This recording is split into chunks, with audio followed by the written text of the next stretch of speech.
اگر آپ کو پہلے وہ سمجھ آیا ہوگا تفضیل باز، تو یہاں آپ یہ بھی سمجھ سکتے ہیں کہ محمد اکرم سے زیادہ ذہین ہے. یہاں آیا ہے محمد اکرم ذہین ہے، یہاں آیا ہے اب محمد اسلم محمد اکرم سے بھی زیادہ ذہین ہے، مطلب یہ دوسرے کے ساتھ کو ترجیح دی گئی ہے. تو یہاں زیادہ ذہین جو ہے یہ کیا ہے؟ یہ تفضیل باز ہے.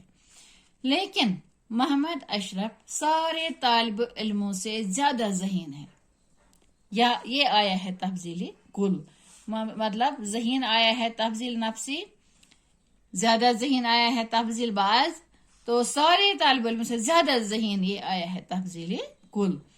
وہ کلاس مانیٹر بھی ہے.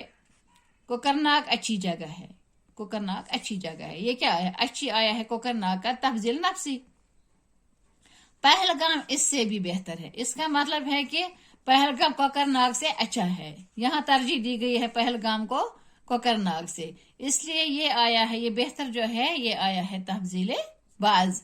گلمرگ بہترین جگہ ہے، گلمرگ ان دونوں سے زیادہ اچھا ہے، تو یہ بہترین کیا آیا؟ تفضیل کل. امید ہے آپ کو یہ سمجھ آیا ہوگا. یہاں مطلب ہے ذہین ہے تفضیل نفسی، زیادہ ذہین ہے تفضیل باز، سب سے زیادہ ذہین ہے تفضیل کل. اسی طرح اچھی جو ہے کوکرناگ اچھی جگہ ہے، اچھی آیا ہے تفضیل نفسی، بہتر آیا ہے تفضیل باز، تو بہترین آیا ہے تفضیل کل. اب مجھے امید ہے کہ آپ کو سمجھ آیا ہوگا کہ تفضیل صفت کے 3 درجے، یہ آپ کو سمجھ آیا ہوگا. اب اس کا دوسرا سوال ہے، مندرجہ ذیل الفاظ کو اس طرح جملوں میں استعمال کیجئے کہ تذکیر و تانیث واضح ہو جائے.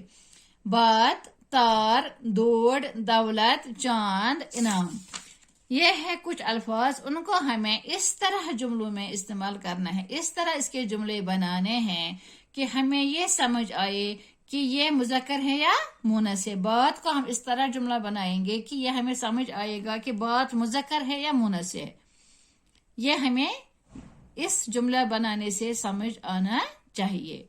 مطلب بات ہے، بات کو ہم جملہ بنائیں گے. بات، میری بات سنو، میری بات سنو، وہ اس کا مطلب ہے یہ میری جو ہے یہ اس طرف اشارہ دیتا ہے کہ میری بات، اس کا مطلب ہے کہ بات کیا ہے؟ یہ میری بات کی طرف اشارہ ہے، اس کا مطلب ہے کہ بات مونث ہے. میری بات سنو، اس کا مطلب ہے کہ بات مونث ہے. تار، تار کو ہم بنائیں گے جملہ. مجھے تار آیا، مجھے تار آیا، وہ آیا کس کی طرف اشارہ ہے؟ تار کی طرف. آیا سے ہمیں یہ سمجھ آتا ہے کہ تار کیا ہے؟ پھر مذکر. میں نے لکھا ہے مجھے تار آیا، تار ہے مذکر.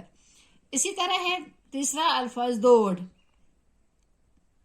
دوڑ، میں نے دوڑ لگائی یا تم نے دوڑ لگائی. یہ لگائی بھی کس کی طرف اشارہ ہے؟ دوڑ کی طرف. اس طرح ہمیں یہ سمجھ آتا ہے کہ دوڑ بھی مونث ہے، کیونکہ میں نے کہا میں نے دوڑ لگائی، یہ لگائی دوڑ کی طرف اشارہ ہے، اس کا مطلب ہے کہ دوڑ مونث ہے. اسی طرح ہے ایک اور دولت. دولت اس طرح ہمیں جملے میں استعمال کرنا ہے کہ ہمیں یہ پتہ لگ جائے یہ مذکر ہے یا مونث. دولت، علم بڑی دولت ہے. بڑی کس کی طرف اشارہ ہے؟ دولت کی طرف. میں نے لکھا ہے علم بڑی دولت ہے، یہ بڑی اشارہ ہے دولت کی طرف کو. بڑی سے ہمیں یہ پتہ چلا کہ دولت بھی مونث ہے، علم بڑی دولت ہے.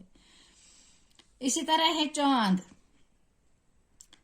اس کا جملہ بنائیں گے، چاند نکل آیا یا چاند رات کو چمکتا ہے. چاند نکل آیا، یہ آیا بھی کس کی طرف اشارہ ہے؟ چاند کی طرف. اس سے ہمیں یہ پتہ چلتا ہے کہ چاند بھی مذکر ہے. اگر ہم کشمیری میں کہتے ہیں، کشمیری میں یہ مونث ہے، کیونکہ ہم کہتے ہیں کہ زون خز، یہاں اردو میں یہ مذکر ہے، چاند نکل آیا. اسی طرح ہے انعام. آپ کو بڑا انعام ملا یا مجھے بڑا انعام ملا. بڑا ہے انعام کی طرف اشارہ. بڑا سے ہمیں یہ پتہ چلتا ہے کہ انعام بھی مذکر ہے.